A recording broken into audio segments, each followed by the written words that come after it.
तो अभी मैं इसका मेरे फ़ोन का कैमरा साफ करवा के आया हूँ एंड लगता नहीं है कि ज़्यादा फ़र्क है। तो एक चीज़ है, 100 रुपये उड़ा दिए एंड कुछ मिला नहीं। तो एक बात है कि एक बार अगर कोई चीज़ ख़राब हो जाती है तो उसे वापस वैसे करना काफ़ी मुश्किल है, बहुत मुश्किल है।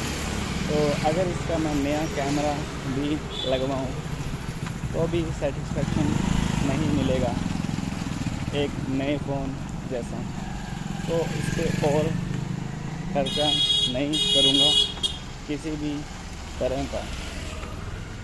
अभी कोई नया फ़ोन लाएंगे तो देखते हैं, क्योंकि इस कैमरा की तो अम्मा बहन हो चुकी है। और वैसे बाहर से देखे तो क्लियर लगता है, बट अगर अंदर से फ़ोटो खींच के देखें तो ये काफ़ी ब्लरी है, यानी कि फोकस नहीं हो रही है। अब पता नहीं ऐसा क्यों हुआ। आई थिंक उसने जो टेप लगाई थी उसका गूंद पिघल के कैमरा के लेंस पर लग गया और वो पक्का हो गया। तो अभी और खर्चा नहीं करूँगा इसके कैमरा पे, क्योंकि और खर्चा करने का फ़ायदा नहीं है।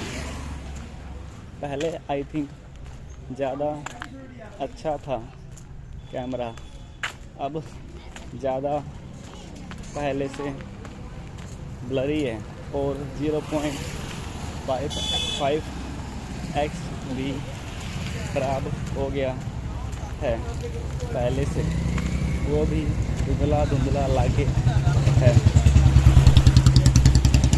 वैसे ये फ़ोन 25,000 का था, जो कि अब ख़राब हो गया है।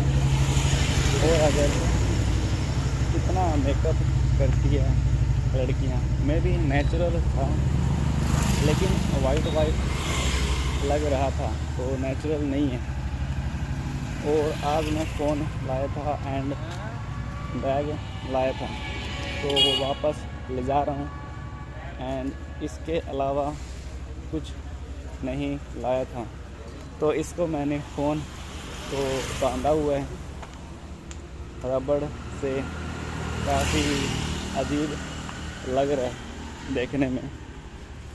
यार मैं तो ये सोच रहा हूँ कितना बढ़िया कैमरा था, ख़राब हो गया। जिस दिन ये टूटा था उसी दिन से ख़राब हो गया। चलो कोई ना, अभी भूलते हैं। बस ये अफसोस नहीं है कि मैंने कैमरा साफ नहीं करवाया और वैसे ही यूज़ करता रहा। तो मैंने कोशिश की अपनी साइड से, बट रिज़ल्ट नहीं आया।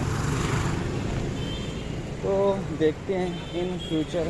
वैसे तो ज़रूरत नहीं है, क्योंकि एक फ़ोन है अपने पास, आईफोन, उसी से शूट करेंगे वीडियोस, ठीक है। इसका मुंह लाल हो रखा था पूरा, वो जो लाल वाला जा रहा है ना वो। अभी मैं शायद से 2 सवा 2 तक पहुंचूंगा घर। या 2:30 तक और खाना खाऊंगा क्योंकि भूख लगी है काफ़ी। और शूट आज मुश्किल है काफ़ी, तो कल सुबह शूट करेंगे वीडियो।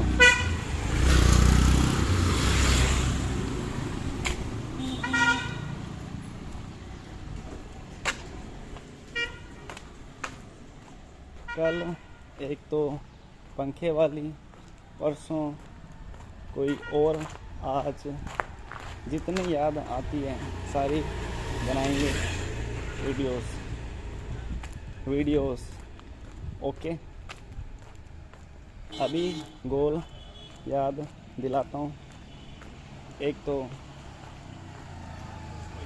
एक्साइटमेंट एंड दूसरा स्ट्रेचिंग।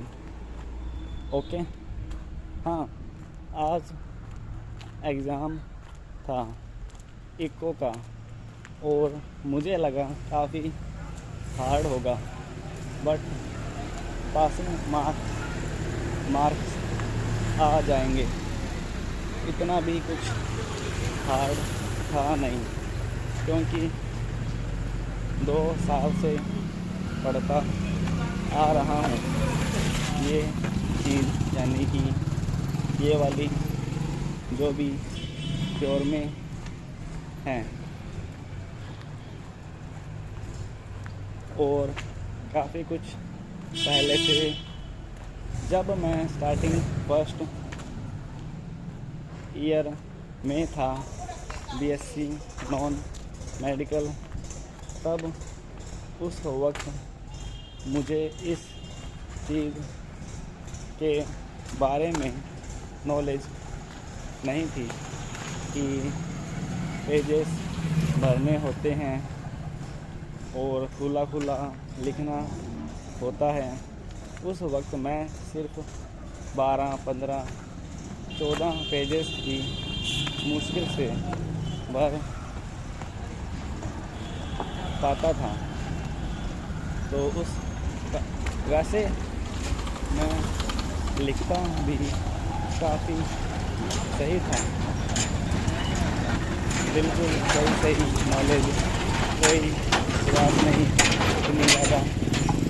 बट क्या था कि मैंने पेजेस कम भरे थे, क्योंकि मैं बीड़ा लिखता था।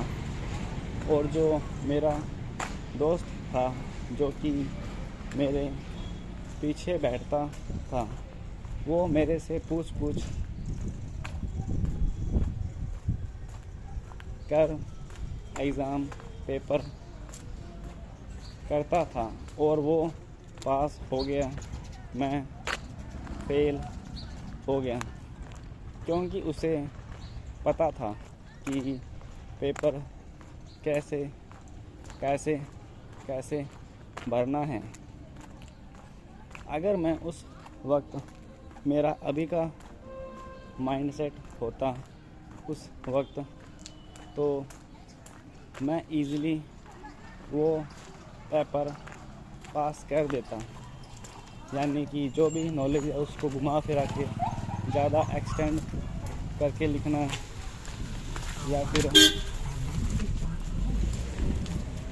कोई पॉइंटों में लिखना, फलाना दिखाना। बट उस वक्त नहीं पता था, तो सब कुछ छोटे वर्ड्स में लिखता था। बस मुझे ये हैरानी थी कि जो मेरे पीछे वाला बंदा था, यानी कि जिसे मैंने हर पेपर में चीटिंग करवाई थी, वो पास हो गया। क्योंकि उसको पता था कि लिखने का पैटर्न कैसे रखना है। यानी कि उसने एक बार बताया था एग्ज़ाम के बाद कि उसके एक दोस्त ने उसको बताया कि कम से कम 20 पेजेस भरने होते हैं।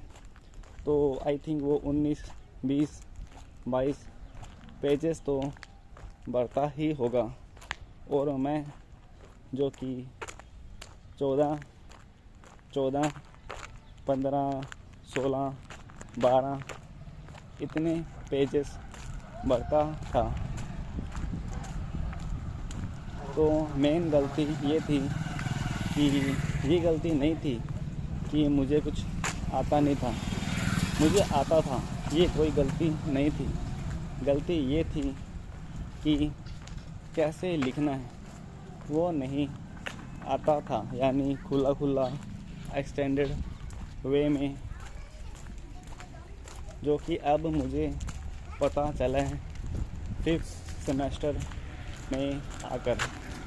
तो आज का पेपर मुझे ठीक ठाक आता था, और उसी को मैंने 26 पेजेस में लिखा है, और वो भी खुला नहीं, बीड़ा, बट लिखना आ गया कि कैसे लाइनें बनानी हैं, कैसे पॉइंट्स बनाने हैं, ये सब।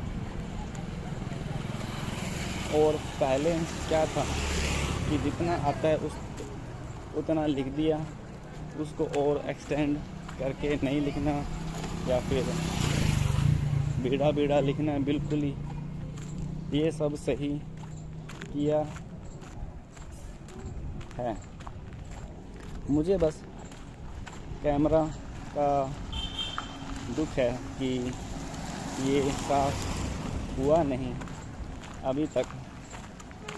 वैसे दुकान में साफ लग रहा था, बट यहाँ पर बाहर आके जब मैंने स्कैन यानी कि कैमरा खोला और देखा कोई फ़ोटो लेकर, तो उसमें फोकस ही नहीं कर रहा है, यानी ब्लरिड फ़ोटो है।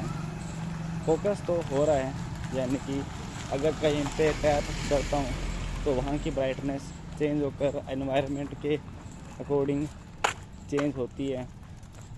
तो जैसे कि अगर सन पर फोकस करूँगा टैप करके तो वो डार्कर हो जाएगा और आसपास ब्राइटर, ऐसे कुछ।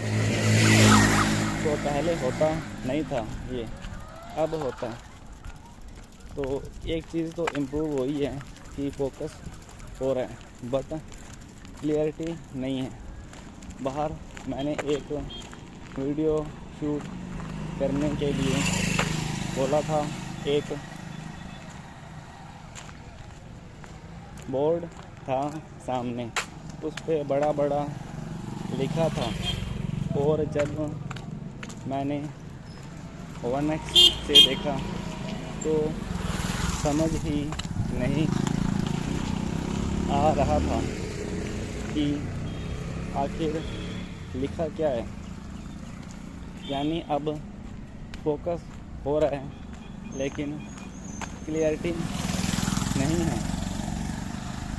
बस और नहीं बोलूँगा, क्योंकि गुस्सा तो चाहे कितना भी कर लो फ़ायदा नहीं है, और करूँगा किस पे। उसने तो सही किया था, पता नहीं किया नहीं किया वैसे मेरे सामने। जो मैंने सोचा था कि जो होता है ना कपड़ा, चश्मा साफ़ करने वाला, उससे ही किया था, और कोई केमिकल नहीं डालना चाहिए, उससे लेंस के कलर्स ख़राब हो सकते हैं एक्चुअली में। तो 200 रुपये लग गए कैमरा पे। जब पहले टूटा था उस वक्त 100 रुपये, एंड बाद में फिर से 100 रुपये, 100 200 हो गए।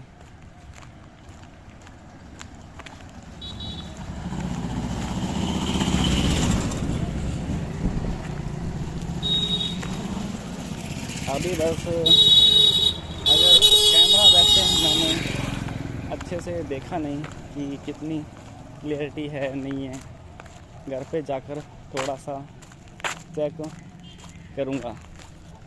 फिर कल वीडियो शूट करेंगे। अगर ठीक रहा तो इससे शूट कर लूँगा स्लो मोशन। अगर नहीं रहा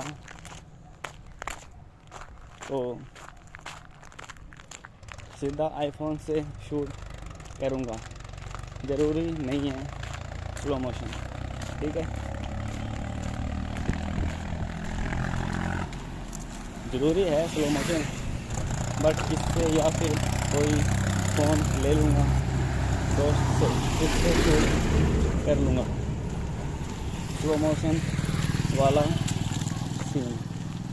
अभी ये रोड मुझे सीधा जाना है और आई थिंक घर यहाँ से 250-300 मीटर दूर है, या फिर 400 मीटर, 400, 800, हाँ 400 के आसपास इतना दूर है मीटर मेरा घर। 400 या उसके आसपास, 400 मीटर या उसके आसपास इतना दूर है मेरा घर। तो अभी मैं पैदल पैदल जा रहा हूँ और आज वीडियो एडिट करूँगा। पहले तो जो मेरी मॉल की थी वो वाली, और कुछ स्टोरीज लगाऊँगा, और वो फेसबुक वाला भी देखना है। क्या क्या कहाँ पे बोल, अब आइए नीचे देखिए, नहीं पहले तो अभी ये शॉट मरेगा, दिखा नहीं सकता। और वो गई, बच गया बंदा, अभी उसके सर पे लगती और वो वहीं पर ढेर ढेर ढेर ढेर। कल से शुरू करेंगे फिर से शूट करना। आज में हो सकता है पूरी वीडियो मैं कर दूं, कल अपलोड कर दूं, क्योंकि ज़्यादा एडिट करूँगा नहीं वीडियो को, क्योंकि लंबी वीडियो है, रो रखते हैं जैसी थी वैसी, ठीक है। और 12 घंटे की हो सकती है या फिर उससे कम, 10 घंटे तो आई थिंक होना चाहिए, क्योंकि मैं 2:30 से स्टार्ट किया था और 2:30 तक वहाँ पर था, तो 12 होते हैं। और अगर 2 घंटे निकाल भी दें तो 10 घंटे होते हैं, तो 10 घंटे की होगी वीडियो। और बीच में कुछ फास्ट फॉरवर्ड मोमेंट्स हैं और गला अभी सूख रहा है मेरा, क्योंकि लगातार बोल रहा हूँ। ये कोई रीज़न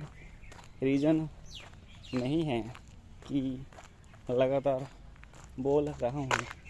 रीज़न ये है कि भूखा पेट हूँ और कुछ खाया नहीं हुआ। अगर कुछ खाया होता तो गला गीला रहता और ऐसे सूखा सूखा नहीं होता। बट अभी जैसे देखो पास में ही है मेरा घर, यहाँ से करीब 100 मीटर की दूरी पर होगा। आई थिंक इतना ही होना चाहिए, या फिर 80-60 मीटर, या फिर 150 ज़्यादा हो गया, 100 मीटर 90-100 हो सकता है। हवा चल रही है मस्त बढ़िया झकास।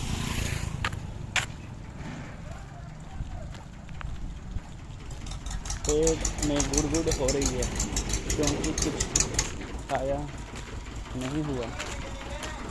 एक सेकेंड यहाँ पे चेक करो।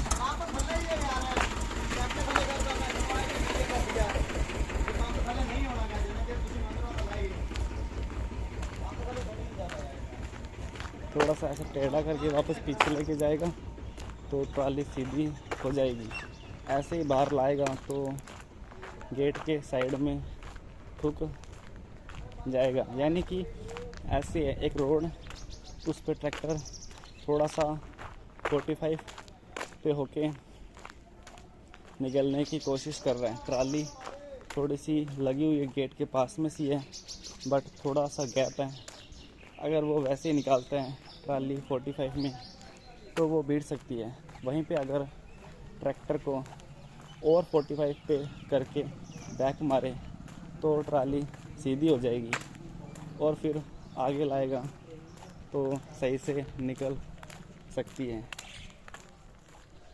गलियों में यही दिक्कत है कि मिट्टी घेरनी ट्राली से मुश्किल होती है। चलो ये रोड तो देखो काफ़ी बड़ी है, ठीक है, ट्राली आराम से आ सकती है दो। बट जो बाज़ारों में पतली पतली गलियां होती है वहाँ पर रोड कैसे बनती है, घर कैसे बनते हैं, मिट्टी कैसे गिरती है ना। क्योंकि अगर एक ट्रॉली आती भी है तो पूरा रास्ता ब्लॉक हो जाएगा और या फिर उसे बट्ठल से घेरना पड़ेगा, क्योंकि सीधा ट्राली को बैक लगा नहीं सकते, इतनी जगह होती ही नहीं है। तो यहाँ से मुझे लेफ़्ट मुड़ना है और घर है आगे, और मेरा गला सूख रहा है, इसलिए अभी और नहीं बोलूँगा। बाय।